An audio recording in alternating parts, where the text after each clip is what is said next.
بسم اللہ الرحمن الرحیم.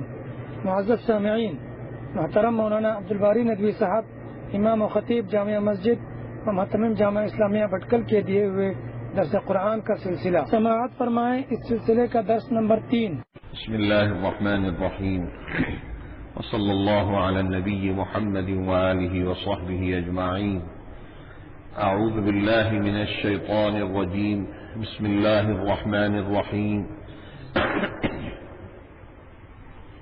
الحمد للہ رب العالمین الرحمن الرحیم مالک یوم الدین ایاک نعبد و ایاک نستعین.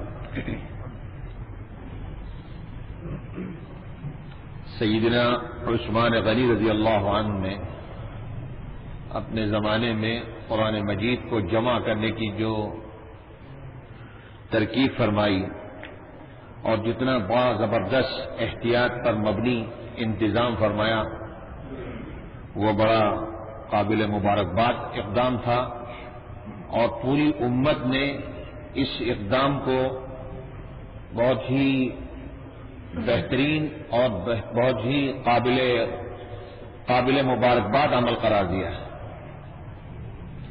اس لیے کہ اس وقت کی جو پوزیشن تھی، اگر یہ کام سیدنا عثمان رضی اللہ عنہ نہیں فرماتے تو شاید قرآن مجید کا محفوظ رہنا مشکل ہو جاتا.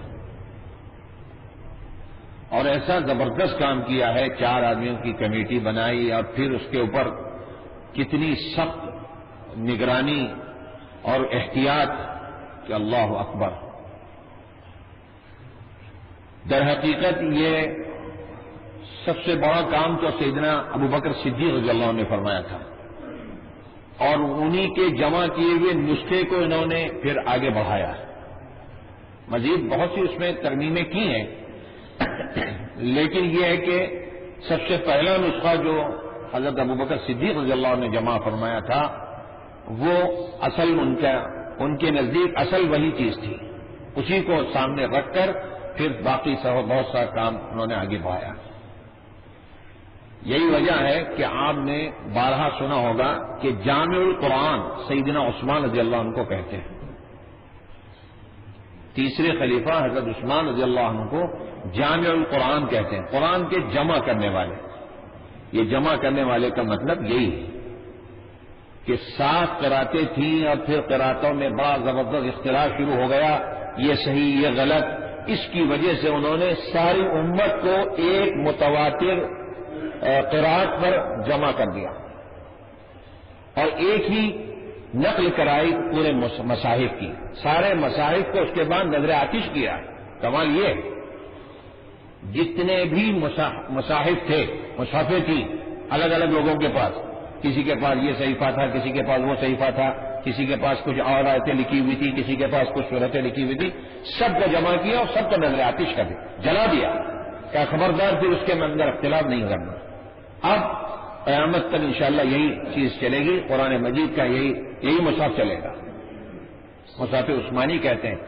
اب اسی لیے لازم ہے قرآن مجید کی کسی آیت کو اگر آپ نقل کرتے ہیں تو اسی طریقے سے نقل کرنا فرض ہے جس طریقے سے اس قرآن مجید میں لکھا ہوا ہے. مان لیجئے اس کو کسی دوسرے طریقے سے بھی لکھا جا سکتا ہے، لیکن آپ کو وہی طریقہ اختیار کرنا پڑے گا. لازم ہے کہ جو طریقہ قرآن مجید کے اس مصحف عثمانی میں لکھا ہوا ہے، ورنہ پھر اختلاف شروع ہو جائے. مثال کے طور پر اسماعیل ہے.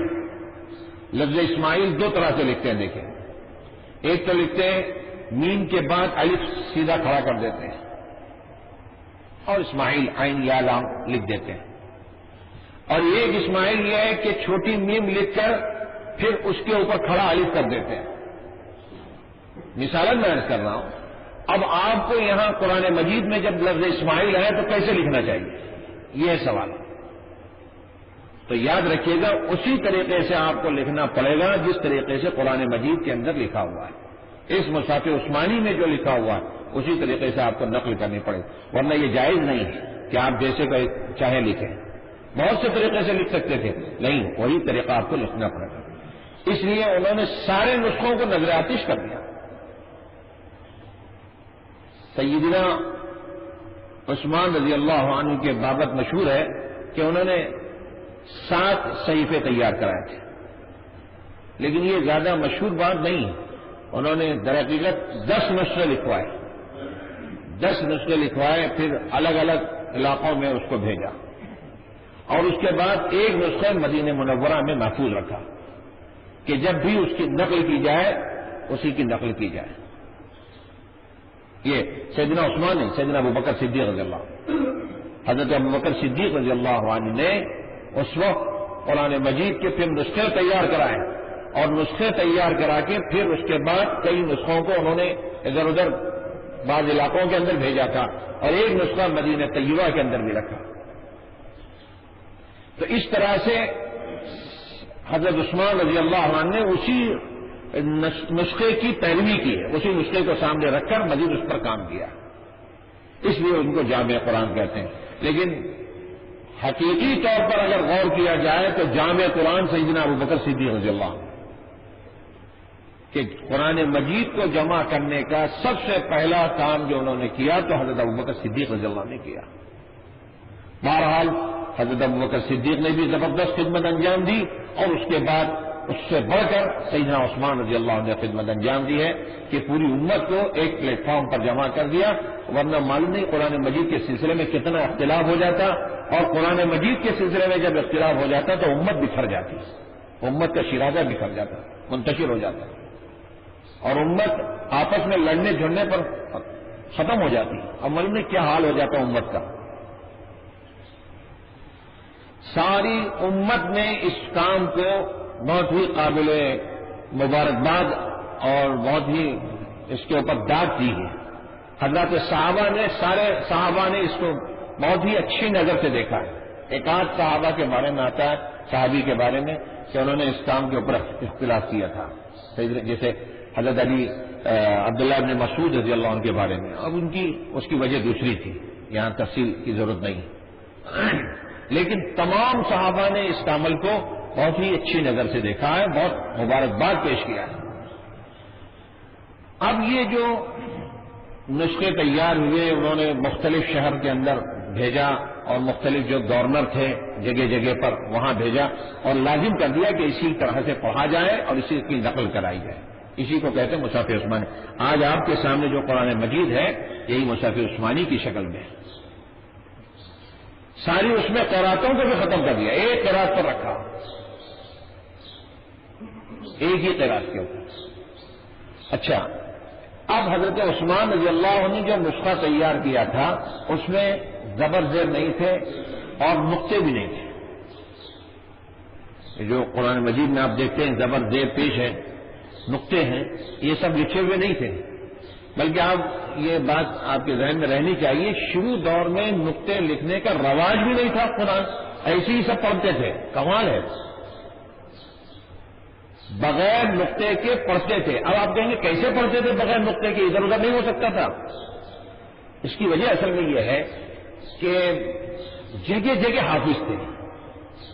یہ گڑبڑی نہ ہونے کی جو وجہ ہوتی اور کنفیوژن ہونے کا جو امکان تھا وہ اس لیے ختم ہو جاتا ہے کہ جگہ جگہ حافظ، اکثر اور بیشتر حافظ. اچھا، پھر حضرت عثمان رضی اللہ عنہ نے کمال یہ کیا تھا کہ جہاں نسخے بھیجے قرآن مجید کے، اسی کے ساتھ ساتھ حافظ قرآن کو بھی بھیجا کہ ان کے ساتھ پڑھیں قرآن. تو جہاں جاتے تھے نسخے بھی جاتے تھے، حفاظ بھی جاتے تھے. اب جا کر ان کو قرآن مجید پڑھاتے بھی تھے اسی انداز سے. تو اس لیے وہ زبر نقطے نہ ہونے کی وجہ سے کوئی زیادہ پریشانی نہیں ہو رہی تھی اور اختلاف نہیں ہو پاتا تھا. مثال کے طور پر نن شروع اور نن شروع ایک ہی طرح سے لکھتے ہیں. لکھنے میں بالکل سیم ٹو سیم لکھتے ہیں، لیکن کوئی پڑھنے والا اس کو نن شروع بھی پڑھ سکتا ہے اور کوئی پڑھنے والا نن شروع بھی پڑھ سکتا ہے. اب کیا پڑھے گا؟ یہاں دیکھنے میں تو دونوں ایک ہی لفظ ہے، نقطے کی وجہ سے فرق پڑ رہا ہے.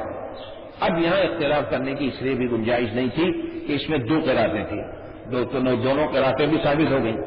اور دوسرے یہ کہ اگر مصحف عثمانی کے مطابق پڑھتے ہیں تو نون شذوحا ہی پڑھیں گے. حافظ گئے ہیں وہ حافظ پڑھ کر سنا رہے ہیں کہ اس کو نون شذوحا پڑھیے گا.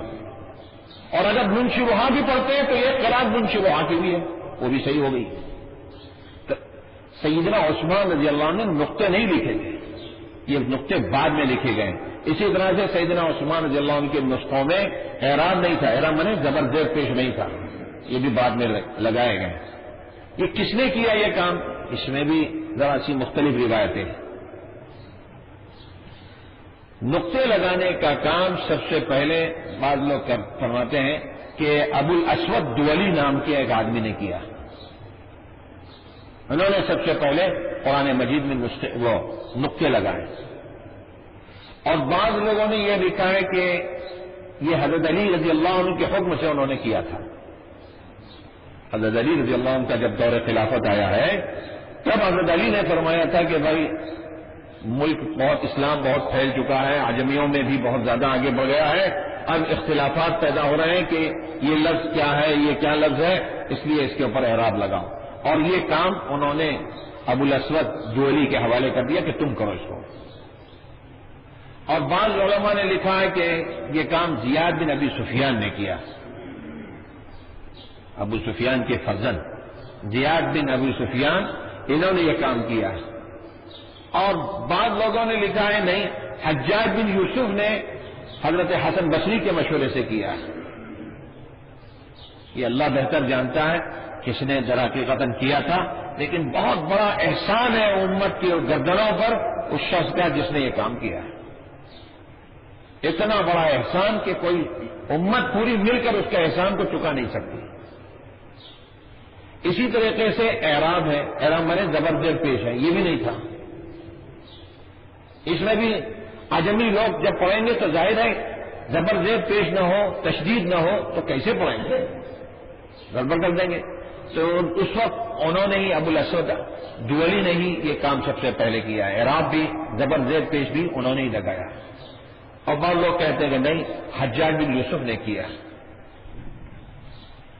اگر حجاج بن یوسف نے یہ کیا ہے تو زبردست یہ خدمت ہے حجاج بن یوسف کی کہ جبکہ اس نے ہزاروں ہزار لوگوں کو قتل کیا. ہزاروں نہیں بلکہ اس سے اوپر بن جاتی ہے ان کی اگر تعداد دیکھی جائے. ہزاروں علماء کو تحقیق کیا، ختم کیا. لیکن ایک کام ایسا اس نے اللہ تعالیٰ کے فضل سے کر دیا کہ پوری امت پر اس کا احسان ہے. اور یہ کام ظاہر ہے اس کی نجات کے لیے کافی ہے.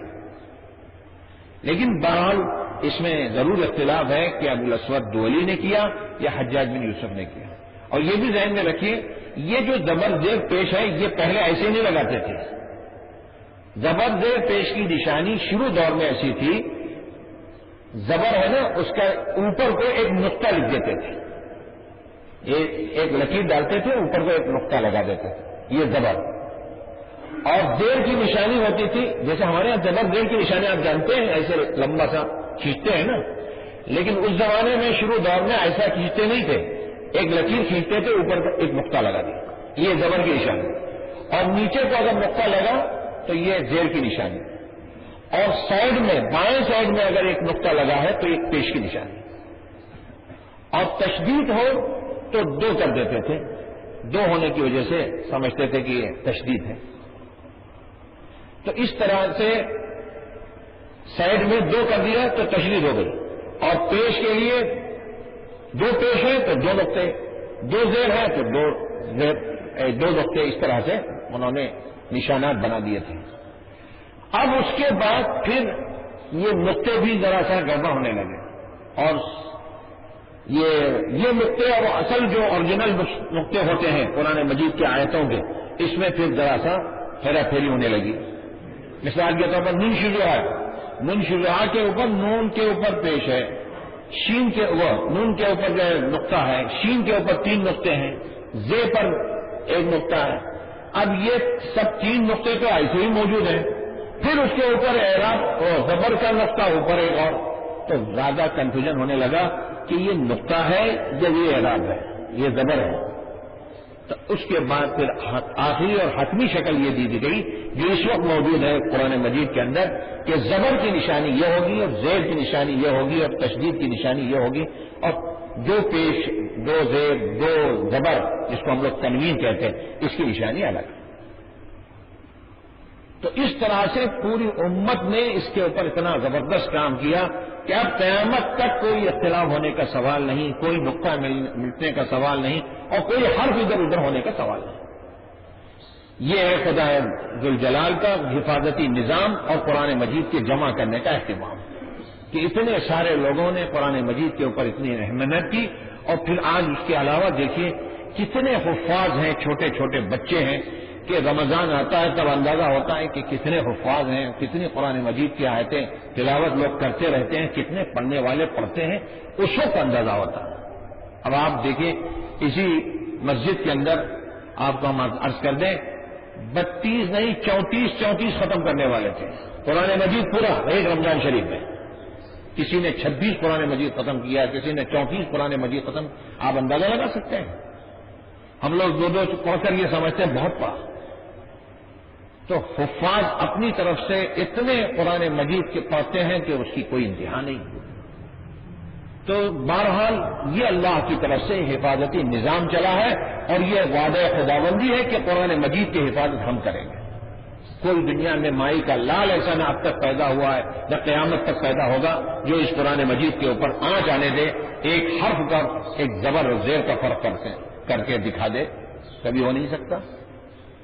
کتنے نسخوں کو نظر آتش کر دیا باقاعدہ منظم پلاننگ کے ساتھ، مصحفوں کو آگ میں جلا دیا کہ آج قرآن مجید کو ختم کر دیں گے، لیکن قرآن مجید کے نسخے جلا تو دیے، لیکن ہزاروں حفاظ ایک نہیں ایک جگہ سے ادھر سے ادھر سے کھڑے ہو گئے، اور پھر انہوں نے قرآن مجید کو اثر نو پڑھا اور لکھا، اور اس کے بعد پھر وہ اسی طرح سے قرآن مجید محفوظ ہے۔ تو یہ تمام سازشیں بیکار ہیں، جو کرتے ہیں وہ خود اپنے اوپر تھوک اگلتے ہیں اور اپنے اوپر ہی ڈالتے ہیں، ورنہ قرآن مجید کی حفاظت کی جب ذمہ داری اللہ نے لی ہے تو یہ قرآن ہمیشہ ہمیشہ کے لیے باقی ہے۔ کامیاب ہے وہ شخص جو قرآن مجید کی حفاظت میں کسی طرح سے کام آ جائے، قابل مبارکباد ہے وہ شخص جو قرآن مجید کی حفاظت کے نظام کے اندر وہ جڑ جائے، یہ اللہ کی طرف سے اس کے لیے سعادت مندی کی دلیل ہے۔ حق تعالیٰ یہ سعادت مندی ہم سب کو نصیب فرمائے۔ سبحان اللہ بحمدہ، سبحانک اللہ بحمدک۔